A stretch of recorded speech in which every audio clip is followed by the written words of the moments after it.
Night வந்து தோசை செஞ்சுட்டு தக்காளி குருமா வைக்கலான்னு சொல்லிட்டு ரெடி பண்ணிட்டு இருந்தேன். லாஸ்ட் வீக் வந்து நான் ஒரு தக்காளி குருமா வச்சுருந்தேன். ஒரு வீடியோவில் பார்த்து தான் செஞ்சுருந்தேன். டேஸ்ட் ரொம்ப சூப்பராக இருந்தது.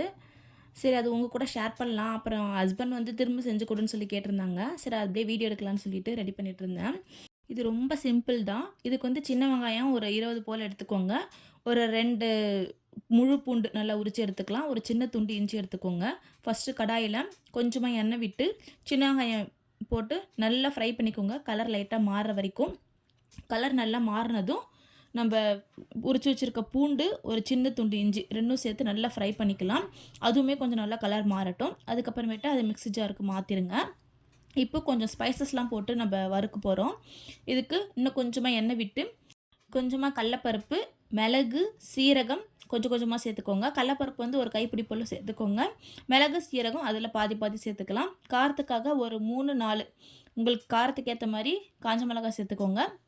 அதுக்கப்புறம் ஒரு துண்டு பட்டை, 2 லவங்கம், அப்புறம் சோம்பு, கொஞ்சமா வந்து கசகசா இது மட்டும் சேர்த்துக்கலாம். சேர்த்து நல்லா வறுத்துக்கோங்க. கொஞ்சம் லைட்டா கலர் மாறுற வரைக்கும் நல்லா ஃப்ரை பண்ணிக்கோங்க.